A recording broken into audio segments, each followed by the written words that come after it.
Hello friends, मैं आलोक कुमार पांडे एक बार फिर से आपके अपने ऑनलाइन चैनल गौरव कोचिंग सेंटर पर बहुत बहुत स्वागत करता हूं।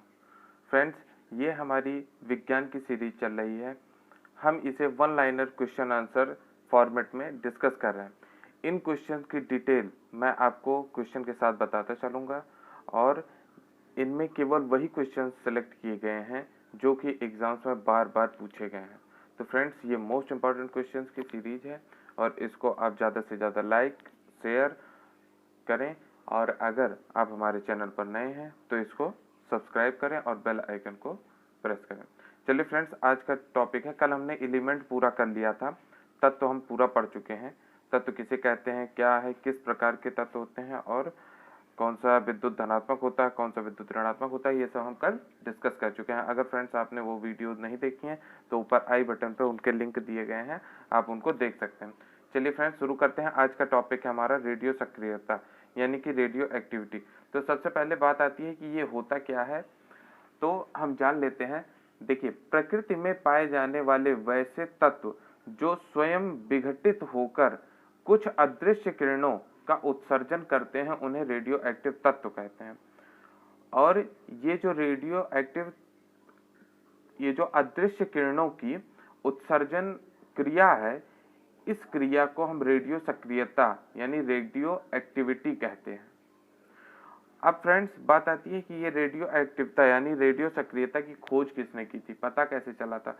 तो सर्वप्रथम रेडियो सक्रियता का पता 1896 में फ्रांस के वैज्ञानिक हेनरी बेकुरल ने लगाया था, जिसे प्रारंभ में बेकुरल किरणों के नाम से भी जाना जाता था। चलिए फ्रेंड्स, शुरू करते हैं। यहाँ पे ये आप जान गए कि रेडियो सक्रियता क्या होती है, रेडियो एक्टिविटी क्या होती है। फ्रेंड्स, चलिए देखते हैं, बाकी हम क्वेश्चन आंसर में कंप्लीट कर लेंगे। जो भी आपका बचेगा उसको हमने नीचे टाइप भी किया हुआ है। चलिए फ्रेंड्स, आगे देखते हैं। पहला क्वेश्चन है, रेडियो सक्रियता की खोज किसने की थी। तो फ्रेंड्स, ये मोस्ट इंपॉर्टेंट क्वेश्चन है, बार बार पूछा गया है। रेडियो सक्रियता की खोज हेनरी बेकुरल ने की थी। अब आगे देखते हैं, यूरेनियम। इस रेडियो सक्रियता यानी रेडियो एक्टिविटी में सबसे खास काम जिसका है वो है यूरेनियम का ही। ठीक है, तो यूरेनियम के खनिज का नाम क्या है, तो ये पिच ब्लेंड है। यूरेनियम के खनिज का नाम पिच ब्लेंड है। चलिए फ्रेंड्स, अगला देखते हैं। रेडियो सक्रिय पदार्थों से निकलने वाली अदृश्य किरणों को क्या कहा जाता है। तो फ्रेंड्स, जैसा कि आप देख रहे हैं, रेडियो सक्रिय पदार्थों से निकल रही है किरणें तो उसे रेडियो सक्रिय किरणें कहा जाएगा। अब फ्रेंड्स, बात आती है कि ये कितने प्रकार की होती हैं। तो ये 3 प्रकार की होती हैं, अल्फा, बीटा और गामा। 3 प्रकार की होती हैं। अब इसमें सबसे अधिक वेदन क्षमता किसकी होती है और सबसे कम वेदन क्षमता किसकी होती है। तो अल्फा, बीटा, गामा किरणों में सबसे कम वेदन क्षमता अल्फा किरणों की होती है। अब जब सबसे कम हमने पढ़ा है तो इसी समय हम सबसे अधिक भी देख लेते हैं। सबसे अधिक वेदन क्षमता गामा किरणों की होती है। सबसे कम वेदन क्षमता अल्फा किरणों की, सबसे अधिक वेदन क्षमता गामा किरणों की। फ्रेंड्स, अब देखना है हमें कि कौन, हमारे पास 3 किरणें हो गई, अल्फा, बीटा, गामा। सबसे अधिक वेदन क्षमता किसकी थी, तो सबसे अधिक वेदन क्षमता थी गामा किरणों की और सबसे कम वेदन क्षमता किसकी थी, तो अल्फा किरणों की थी। अब इसमें कौन धनावेशित होता है, कौन ऋणावेशित होता है, कौन विद्युत उदासीन होता है। तो चलिए देखते हैं। धनावेशित होती हैं तो अल्फा किरणें, ऋणावेशित होती हैं तो बीटा किरणें और विद्युत उदासीन होती हैं तो गामा किरणें। ओके फ्रेंड्स, चलिए आगे देखते हैं। आगे है हमारा, अल्फा, बीटा और गामा किरणों में से सबसे अधिक वेग होता है। तो फ्रेंड्स, सबसे अधिक वेग जो होता है वो हमारी गामा किरणों का होता है।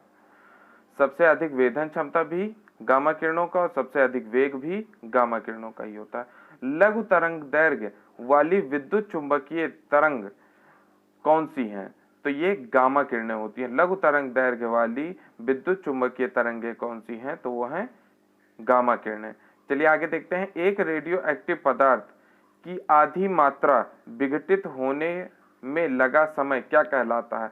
तो फ्रेंड्स, ये समय अर्ध आयुकाल कहलाता है।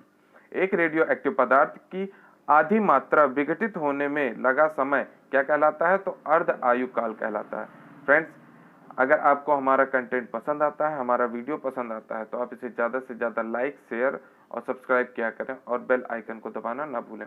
ओके फ्रेंड्स, आगे चलते हैं। रेडियो एक्टिव पदार्थ की सक्रियता की इकाई क्या होती है। ये जो रेडियो एक्टिव पदार्थ होते हैं इनको हम किस चीज में नापते हैं, मापते किस चीज में है, तो ये क्यूरी में मापते हैं। तो आगे देखते हैं। अब रेडियो सक्रियता के कुछ अन्य मात्रक भी हैं, तो वो क्या है, रदरफोर्ड और बेकुरल।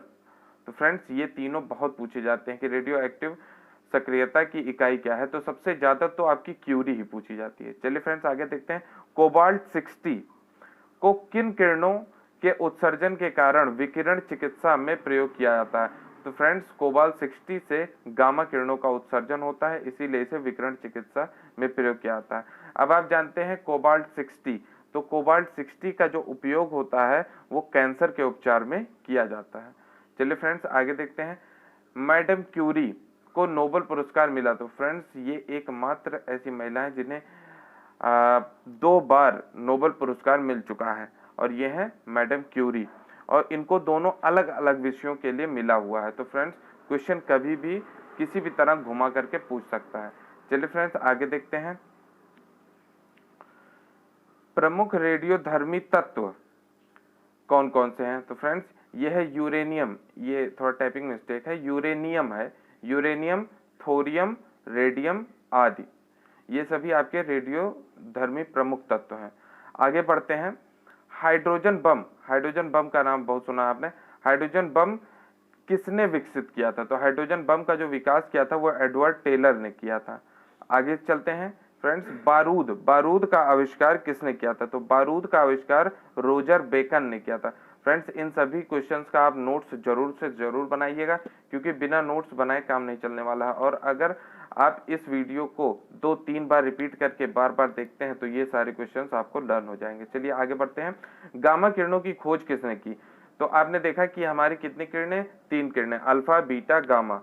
अल्फा होती है धनावेशित किरणें, बीटा होती है ऋणावेशित किरणें, और गामा होती है उदासीन किरणें। अब फ्रेंड्स गामा किरणों की खोज किसने की थी? तो पॉल विलार्ड ने की थी। अब इसमें बहुत सारा कंफ्यूजन रहता है कि गामा किरणों की खोज किसने की, पॉल विलार्ड ने की या रदरफोर्ड ने की। तो फ्रेंड्स चलिए इसको क्लियर कर लेते हैं। गामा किरणों की खोज किसने की? तो पॉल विलार्ड ने की, लेकिन इसे नाम गामा किरणों का किसने दिया? तो वो रदरफोर्ड ने दिया था। फ्रेंड्स जब स्पेशली आपको कहा जाए कि गामा किरणों का नाम किसने दिया, तो आंसर हो जाएगा आपका रदरफोर्ड। चलिए आगे देखते हैं। हिरोशिमा और नागासाकी पर गिराए गए परमाणु बम क्रमशः किन किन पदार्थों से मिलकर बने थे? तो ये थे आपके किन किन तत्वों से? तो यूरेनियम U-235 और प्लूटोनियम Pu-239 से मिलकर बने हुए थे, हिरोशिमा और नागासाकी। अब ये हिरोशिमा और नागासाकी कहां पर स्थित हैं, ये आप कमेंट बॉक्स में आंसर करके बताएंगे। चलिए फ्रेंड्स आगे देखते हैं।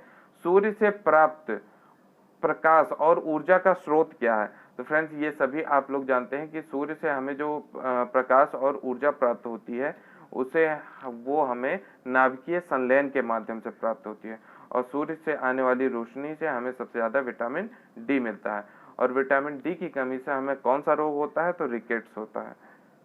चलिए फ्रेंड्स ऐसे हम लोग एक एक टॉपिक करके सभी टॉपिक को कवर कर लेंगे, और इससे बाहर आपके क्वेश्चंस और नहीं जाएंगे। ये सारे क्वेश्चन मोस्ट इंपॉर्टेंट और बार बार एग्जाम से पूछे गए हैं। आज का लास्ट क्वेश्चन देखते हैं। हाइड्रोजन बम, हाइड्रोजन बम किस प्रक्रिया पर आधारित है? तो फ्रेंड्स ये भी जो है वो नाभिकीय संलयन की ही प्रक्रिया पर आधारित है।